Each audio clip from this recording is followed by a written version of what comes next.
अस्सलाम वालेकुम नाज़रीन, मैंने तकरीबन 1 माह से ज़्यादा का अरसा हो गया जो लास्ट प्रोग्राम किया था उसमें मैंने कहा था बजट के ऊपर कुछ बात की थी और मैंने कहा था कि जब पाकिस्तान मुस्लिम लीग नवाज़ की गवर्नमेंट आई है, पाकिस्तान की जो महंगाई है या कह लें कि आम आवाम जो है, जो गरीब आदमी है, जो मुतवस्सित तबका है, उसके लिए जो ज़िंदगी का गुज़र बसर है ना वो मुश्किल हुआ। जो महंगाई है वो उसमें इजाफ़ा हुआ है। मईशत इनके ग्राफ के मुताबिक बढ़ी है लेकिन आम आदमी के लिए नहीं बढ़ी कभी भी। उसके लिए परेशानियां और मुश्किलात और महंगाई ही बढ़ी है। अभी क्योंकि हम पंजाब में बैठे हैं तो किसी और सूबे की बात नहीं करते, हम पंजाब की ही बात करते हैं। पंजाब में हमारी वज़ीर आला साहिबा मरीम नवाज़ साहिबा बहुत अच्छे इक़दामात कर रही हैं, बहुत अच्छे जो है प्रोजेक्ट शुरू कर रही हैं, लेकिन उन प्रोजेक्ट से कहीं ज़्यादा जो ज़रूरत थी वो आम आवाम को, गरीब आदमी को या कह लें मिडिल क्लास को या लोअर क्लास को रिलीफ़ देना थी। मरीम साहिबा का जो पहला प्रोजेक्ट की मैं बात करूँगा वो है 10 बिलियन का और लैपटॉप स्कीम है। टोटल बजट उस प्रोजेक्ट का है जी 10 बिलियन। और पहले वज़ीर आला जब शहबाज शरीफ साहिब थे तो तब उन्होंने भी जो है ना ये लैपटॉप बांटे थे। मेरे नज़दीक उस दौर में और आज के दौर में दोनों में ये पैसे का ज़िया। लैपटॉप ही, इसमें कोई शक नहीं कि ज़रूरत हर किसी की है कंप्यूटर की आज के दौर में, लेकिन किन को दिए जाते हैं? स्टूडेंट्स को। और उस वक्त भी यूनिवर्सिटी कॉलेज की फ़ीसिस देते थे स्टूडेंट। आज के दौर में भी कोई एक ऐसा स्टूडेंट ले लें, कम से कम फ़ीस जिसकी सालाना फ़ीस है ना उसके घर वाले 1 लाख से 1.25 लाख 1.5 लाख रुपए भर रहे हैं। किसी भी छोटे से प्रोजेक्ट में कॉलेज में कह लें कि जो कम से कम फ़ीस है वो 1.25 से 1.5 लाख रुपए सालाना है। और उसके माँ बाप ज़ाहिर बात है जब फ़ीस इतनी दे रहे हैं तो बाकी अखराजात भी कर सकते हैं, तो क्या वो 30, 35, 40, 50 हज़ार का एक स्टूडेंट को लैपटॉप नहीं लेके दे सकते? उस दौर में लैपटॉप शहबाज शरीफ साहब की स्कीम वाले मार्केट में बिकते रहे। आप किसी भी मार्केट में पंजाब की जाके देख लें, कंप्यूटर की, इलेक्ट्रॉनिक्स की मार्केट में वो बिकते रहे कि आप स्टूडेंट्स को देते हैं और वो आगे बेच देते हैं। क्यों? उसकी वजह ये है कि उनको दिए जा रहे हैं जो इसके अहल नहीं है, जिनको इसकी ज़रूरत नहीं है। और उससे ज़्यादा ज़रूरत आम आवाम को रोटी कपड़े की है, कारोबार की है, रोज़गार की है। ज़रूरतें रोज़मर्रा की जो अशिया हैं उनकी जो कह लें कि कीमतें हैं उनकी गिरावट की सूरत में उनकी ज़रूरत है। इसी तरह से ई बाइक का प्रोजेक्ट है, वो भी 10 बिलियन का है और मेरे नज़दीक वो भी पैसे का ज़िया। और 46 बिलियन रुपीस जो है ना हेल्थ सेक्टर में रखे गए हैं। और फील्ड हॉस्पिटल्स की ज़रूरत नहीं थी। अगर आप अपने हॉस्पिटल्स को, इन्हीं हॉस्पिटल्स को बेहतर कर दें, उसी में जो है दवाइयाँ देना शुरू कर दें। और साथ में इसमें एक जो बड़ा प्रोजेक्ट है वो कैंसर केयर हॉस्पिटल का है। लेकिन मैं कहूँगा कि कैंसर केयर हॉस्पिटल से भी ज़्यादा ज़रूरी आम आवाम को, गरीब आदमी को या किसी कह लें कि मिडिल क्लास बंदे को भी एक रोज़गार की थी और महंगाई में कमी की सूरत में थी। कैंसर के लिए कोई शक नहीं कि शौकत खानम हॉस्पिटल काम कर रहा है, बहुत से लोग वहाँ से सेहतयाब हो रहे हैं, फैज़याब हो रहे हैं, अपना इलाज करवा रहे हैं। तो इसके नज़दीक और भी कह लें कि मुख्तलिफ़ हॉस्पिटल्स हैं कैंसर से रिलेटेड जो काम कर रहे हैं। इन सारे प्रोजेक्ट्स की जगह ये तकरीबन 46 और 20 बिलियन ये हो गया, तो ये 66 बिलियन रुपीस बनता है। क्या इससे आप आम आवाम को रिलीफ़ नहीं दे सकते थे? अब बिजली के बिलों में आज जिस तरह से आम आवाम को, पब्लिक को, गरीब आदमी को लूटा जा रहा है, क्या उसमें उसको रिलीफ़ नहीं दिया जा सकता? इन सब चीज़ों से ज़्यादा ये चीज़ें ज़रूरी थी जिसके ऊपर बिल्कुल अमल नहीं किया गया। ये सियासी स्टंट्स हैं, सारे सियासी प्रोजेक्ट्स हैं मेरे नज़दीक, जिसका किसी को कोई फ़ायदा नहीं पहुंचेगा। आप काम करते मार्केट कमेटियों के ऊपर, मार्केट्स को कंट्रोल करते, ज़ख़ीरा अंदोज़ों के ख़िलाफ़ एक्शन करते, वो कहने की हद तक ज़रूर हो रहा है लेकिन उसके ऊपर अमल नहीं हो रहा। इस सारे पैसे की ज़रूरत गरीब आदमी को थी।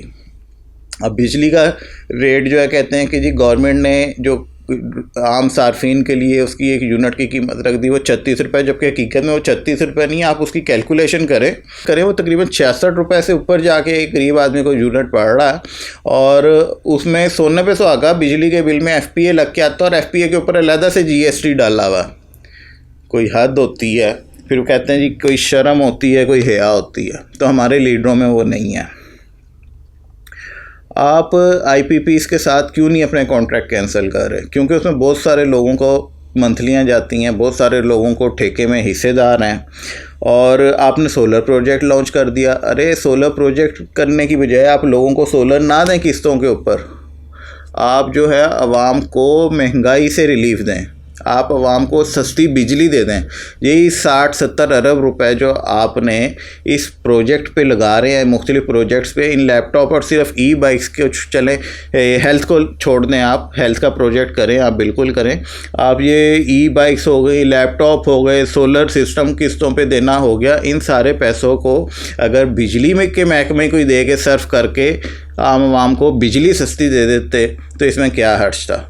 लेकिन ऐसा कुछ नहीं किया गया, ये सारे स्टंट किए गए और टैक्सेस में भरपूर इजाफा हो रहा है, जिसके बाद आपकी इंडस्ट्री बंद हो चुकी है, बेरोज़गारी बढ़ चुकी है। पिछली हुकूमत तो दावे करती थी कि जी हम 1 करोड़ नौकरियां देंगे, उन्होंने तो नहीं दी, लेकिन इसमें कोई शक नहीं कि उस दौर में और आज के इस दौर में उससे ज़्यादा बेरोज़गारी बढ़ रही है, जो कि बताई नहीं जा रही लेकिन आम आदमी को नज़र आता है। और बिजली जो है, मैं पहले भी कई प्रोग्राम्स में, बल्कि मैं क्या, हर आदमी, हर शख्स इस चीज़ पे पिट रहा है कि भाई जब एक सरकारी मुलाजिम को है, उसे तनख्वाह दे रहे हो तो उससे काम ले रहे हो, उसके पैसे के एवज़ उससे काम ले रहे हैं, आप उसे मुराद क्यों दे रहे हैं फजूल की।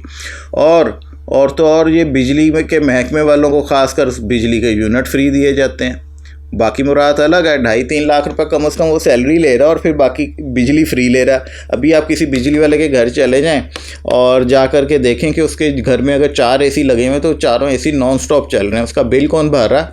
साथ वाला भर रहा है, हम भर रहे हैं, आप भर रहे हैं, और किसी को उसका कोई फ़ायदा नहीं है। वो आम वाम के ऊपर डाका। इस तरफ आप नहीं सोचेंगे। हाँ, आपने अपनी इस अंधाधुन महंगाई और टैक्सेस की भरमार में आपने कोई स्टंट खेला कि जी हम पाकिस्तान तहरीक इंसाफ PTI जो है उसके ऊपर पाबंदी लगाने जा रहे हैं ताकि आम वाम का जो है ध्यान भटके, लेकिन नहीं भटक सकता। इसमें कोई शक नहीं कि मैं हमेशा से कहता हूँ कि पाकिस्तान तहरीक इंसाफ एक दहशतगर्द जमात है, उसको बैन होना चाहिए। और आपने ये बैन करने के लिए स्टंट नहीं खेला, आपने सिर्फ वैसे ही शोशा के लिए, शोर शराबे के लिए, मज़ीद अदम इस्तेहकाम बढ़ाने के लिए आपने ये स्टंट खेला। और PTI वाले ये बिल्कुल ना सोचें कि मैं अगर आज नून लीग के ख़िलाफ़ बात कर रहा हूँ या किसी और जमात के ख़िलाफ़ बात कर रहा हूँ तो मैं पाकिस्तान तहरीक इंसाफ के हक़ में हूँ। मैं आज भी उसे दहशतगर्द जमात कहता हूँ, आज भी उसके लीडर को निकम्मा कहता हूँ। मैं आज भी चाहता हूँ कि वो पार्टी मुकम्मल तौर पर ख़त्म कर दी जाए और जो उस पार्टी में लीडर है उसमें से किसी को भी दोबारा सियासत की इजाज़त नहीं होनी चाहिए। खैर जी, वापस टॉपिक पे आते हैं। तो अब बात ये है कि गरीब के लिए आपने करा क्या। आप कहते हैं कि हम घर दे रहे हैं गरीबों को, बना के घर तैयार हो गए हैं। वो क्या करेगा उसमें रह के? वो खुदकुशी करे, वो अपने बीवी बच्चों का कत्ल करे, क्या करे वो? आप देखें कि आजकल कितने लोग गुर्बत से तंग आके अपने बीवी बच्चों को कत्ल कर रहे हैं, नहर में छलांग मार रहे हैं, कोई जहर खा रहा है, कोई पंखे से लटक रहा है। कितनी खबरें आ रही हैं। आपके स्ट्रीट क्राइम्स में किसी भी तरह का क्राइम ले लें, कितना एक इजाफा हो चुका है। कोई कंट्रोल हुआ? आपसे नहीं हुआ। क्यों? सारी वजह बेरोज़गारी, महंगाई और पैसे का हसूल मुश्किल हो गया। हमारे नोट के ऊपर लिखा जाता है हसूल रिज़्क़ हिलाल इबादत है, लेकिन ये हराम इबादत कर दिया गया है। क्यों? लोग गैर कानूनी, गैर शरई, किसी भी कह लें कि इल्लीगल तरीके से पैसा कमा रहे हैं। उन्हें मजबूरी है, उन्होंने करना है। और बात यह है कि आज वज़ीर आज़म साहब ने जो एक ऐलान किया ना, मैं उस पर बड़ा हैरान हुआ। कमाल ही कर दिया उन्होंने, खीर ही कर दी।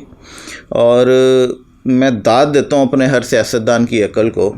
वो ये कि जो पाकिस्तान में बिजली चोरी होती है, इसमें कोई शक नहीं। हमारे हल्का एहबाब में कई लोग होंगे, हमारे हमसाए में कई लोग होंगे जो पाकिस्तान में बिजली चोरी करते हैं। चलें, वो तो बेज़मीर हैं, लेकिन जो रिकवरी टीमें आपने रखी हुई हैं उन्हें पैसे देते हैं, उन्हें आप तनख्वाहें दे रहे हैं। बिल्कुल दे रहे हैं जी।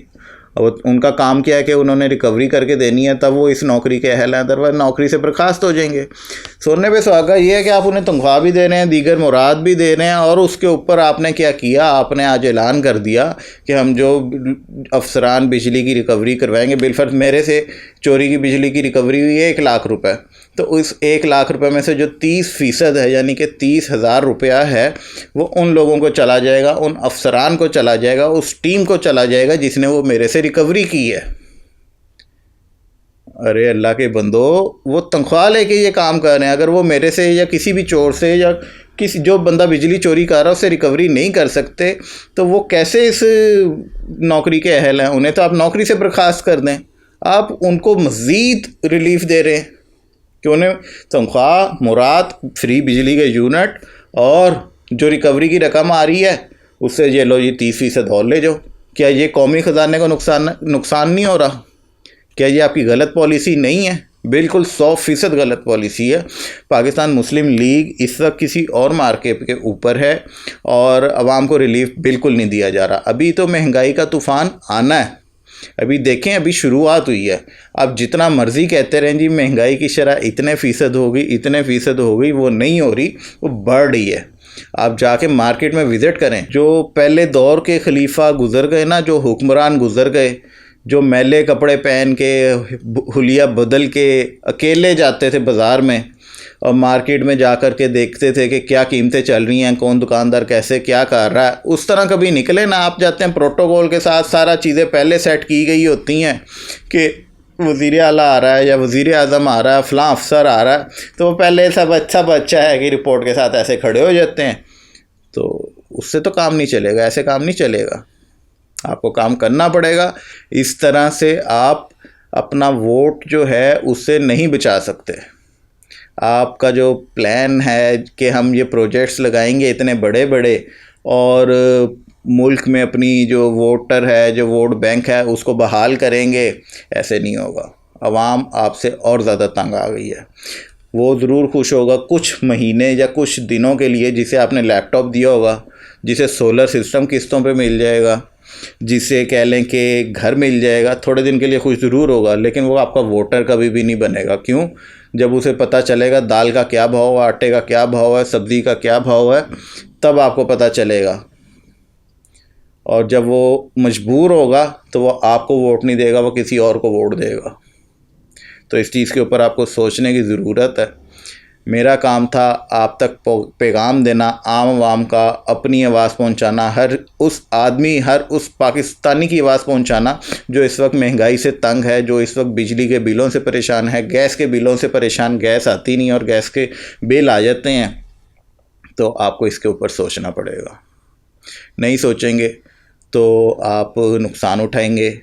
और अगर आप किसी सहाफ़ी को या किसी ऐसे हम जैसे किसी प्रोग्राम करने वाले को उठा लेते हैं कि जी हमने गवर्नमेंट के ख़िलाफ़ बोला है, आप जुर्माना डाल देते हैं, आप जेल में डाल देते हैं, आप चैनल बंद कर देते हैं, तो उससे होगा कुछ नहीं। वो किसी और चैनल से, किसी और नाम से, किसी और तरीके से काम कर लेगा दोबारा, लेकिन आपका वोटर बहाल नहीं होगा। तो इस पे आपको सोचने की ज़रूरत है। मुझे इजाज़त दीजिए, अगले प्रोग्राम तक के लिए अल्लाह हाफ़िज़।